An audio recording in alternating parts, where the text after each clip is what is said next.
This is one of the harshest places on Earth to plant trees in, the desertifying savannas of West Africa. So why on earth would Ecosia try to restore anything here? And how do you even grow trees in this? Savannas are home to millions of people, and they also store a critical amount of carbon. But due to unsustainable grazing and intense agricultural practices, these once vivid ecosystems are turning into a place hostile to all kinds of life. The progress we're making here seems very slow to the naked eye, but I promise you, if you look below the surface, there's a lot of growth happening. I have a before-after on hold for you at the end of the video. I'd show you now, but you need to understand the context to know what you're seeing. And most importantly, our partner Terre is making sure that the changes they're making here actually last for decades, that your searches in Ecosia will have a long-term impact. Even if they're up against this nasty force of nature. Coming up, goats hungry for anything green and massive landscape restoration. By the way, in case you're new here, we're Ecosia, a search engine that puts 100% of profits into climate action. Download our free app and plant trees by making Ecosia your default search. There's more info in the description. Now let's go on with the video. I traveled to Senegal with our videographer Shane and also with Melissa and Peter from Ecosia's tree planting team.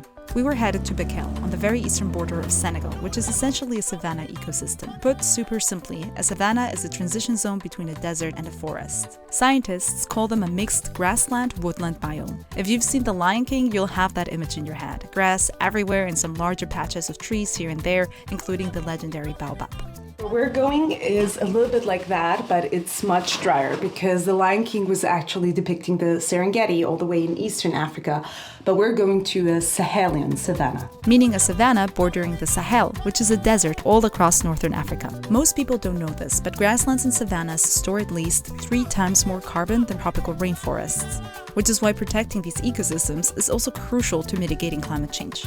Looking out of the window as we drove for more than 6 hours to the planting sites, I realized the scale of it. Everywhere I looked, I saw scarce vegetation in a landscape that should be filled with grass.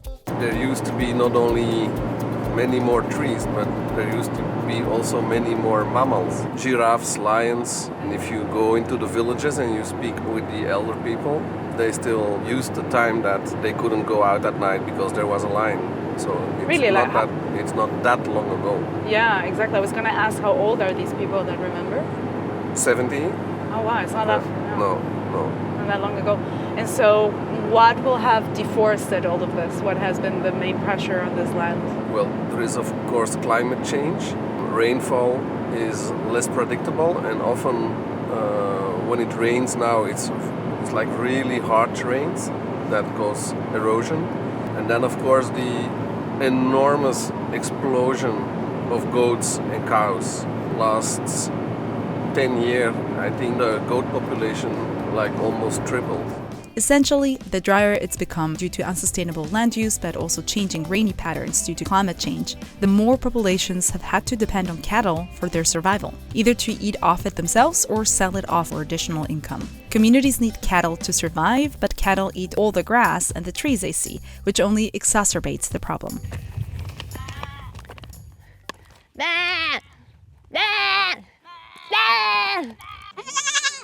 So the question is, how do we get out of this vicious cycle? Well, on every landscape, there's a community that calls it home, so let's meet one of them.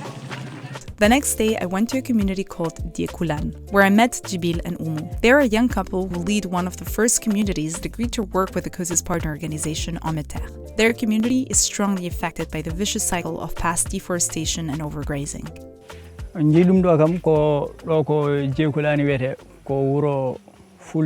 ko ndema e gaynako wonno hen kono leydi ladde maayi ha laabi cer hay to yarne ala ndiyam fof so tobi waman yaha ha laaba cer hay to min jarni joni min gala ewo so dum benni ni so ladde maayi hay hunde wawa naftede wuro ngo neni ni den sa ari do a wawa yidi ngodo wuro a aratan ha jottoda jiya yimbe kono a wawa yidi wuro ngo ko ledde mawdo gonno hen yo non Allah addi équipe Terre ene darini wawde wallude ladde nde ene fotata wurtude e mouvement enen kam en galana dum gandal ladde nde ne wayni enen fof den poti wallondirde hen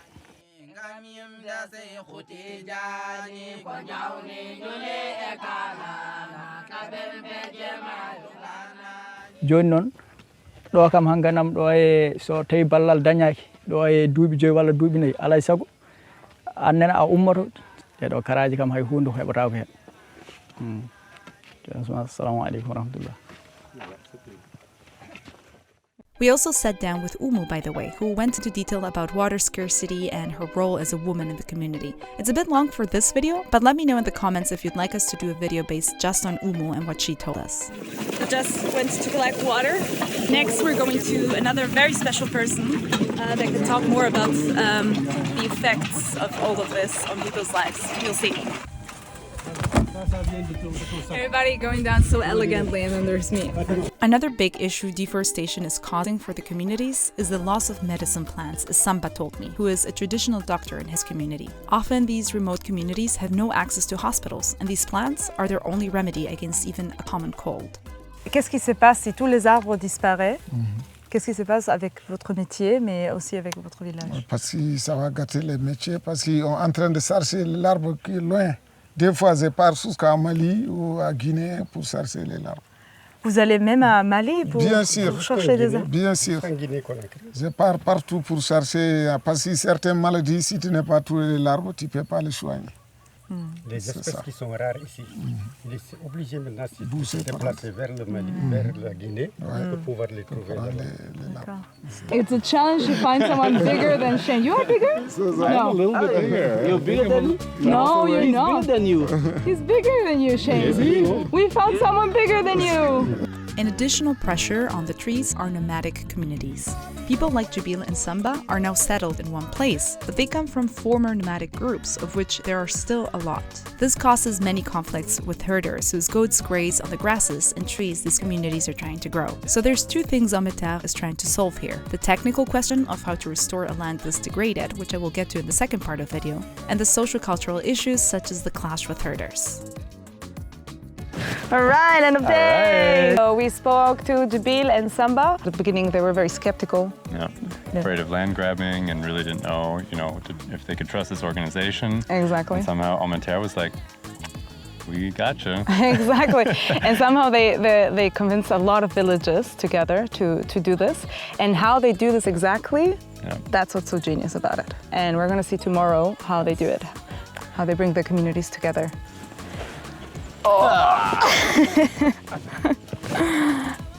Crazy Fátima ideas. She's inspiring craziness.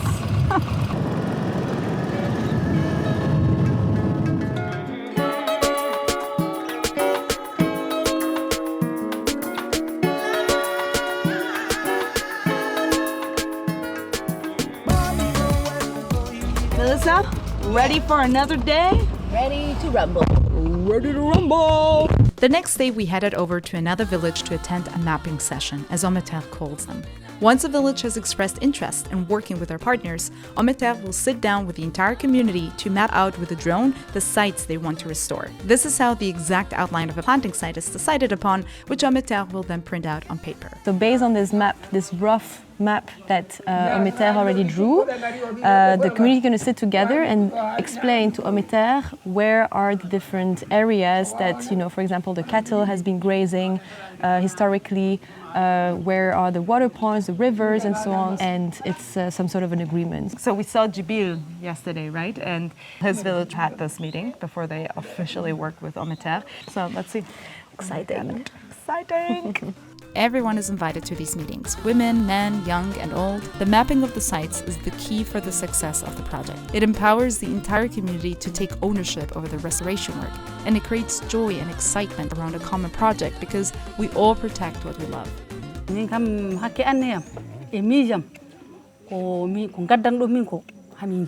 So fawi heko so tawi ngesa ba darima nafoore woni hen onon ma on gandu dum kala kadi to yimbe jaan mbawi dum do ko gawde bofe jono yimbe be dabbe bela onon badano gawde bofe wadi ni bela dañam.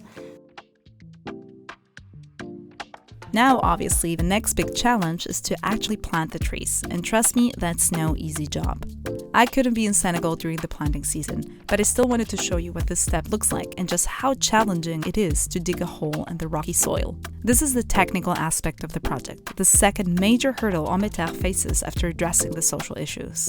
Usually, Hommes Terre would use big tractors with big plows in the back to do what we call earthwork, so preparing the soil so we can plant in the seeds. Now, we cannot deploy those tractors in this season, so I brought a little pickaxe and I will show you myself. And a little warning, if it looks like I've done this before, it's because I have. So yesterday we did this already. I already dug out a half moon, but sadly it's so incredibly hot that the camera overheated and we lost all that footage. But you know, fuck my life. I came here to do this and I wanted to show you, so we're gonna do it again. The reason the holes are dug in half-moon shapes is to create a sort of basin that can more easily capture rainwater, which would otherwise just run off on this flat, hard surface. It's an exhausting process, but it's worth it. Check out our video with our tree planting experts Melissa and Peter, where they counted 2 million trees growing here, thanks to the Ecosia community. You'll find the link in the description. Okay, again. One thing, Melissa, don't look too happy about the end of the climate. And also, wait until the end for the before-after I promised you. So I'm actually now standing in front of one of the Ecosia trees, a 1-year-old tree, and I wanted to show it to you. So here's this little one, literally little one. It might be a bit disheartening after everything we talked about that Hommes does to see that the trees then after a year are only this small, but this is normal. So remember how hard it was to penetrate that soil and even open it up to plant some seeds in. These trees are actually doing exactly that. They're penetrating the soil, going down and starting to bring groundwater up. This tree is not only penetrating the harshest of the soils, but it also has like, I know, conditions of like 40 degrees, and we're in a cold season, so. Très chaud. Oh non, ça brûle quoi. Oh no, he's burning his hand. Tu veux que je continue peut-être? Non, c'est bon. He doesn't trust me, and he does well. Voilà, there she is. Look at her! Quelle est la différence que tu peux voir ici? Que les racines, elles ne font pas comme ça. Si c'était un arbre qu'on avait enlevé dans une pépinière et qu'on a planté, ça, les racines vont faire comme ça, transversal. Donc, cet arbre-là, il faut toujours l'arroser. Mais pourquoi on n'arrose pas ces arbres? Parce que de un, la demi-lune, elle retient beaucoup d'eau. Chaque demi-lune peut retenir au moins 6000 litres d'eau. Maintenant, ces arbres-là n'ont pas été plantés.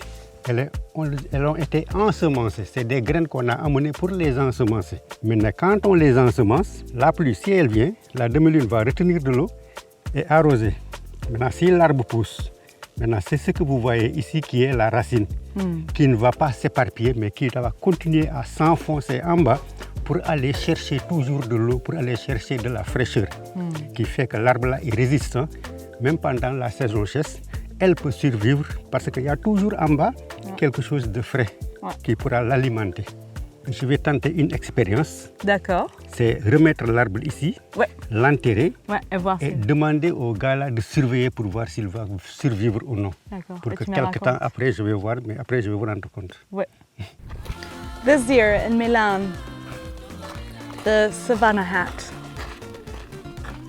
Now that the trees are planted, or rather the seeds, the next step is to protect them from all threats they're exposed to. Wind, long dry spells, and the biggest one, goats. Excuse me, sir. Could you not eat our trees? It was very hard to plant them. We left some grass next to it so you could eat that. All right, exactly, yep.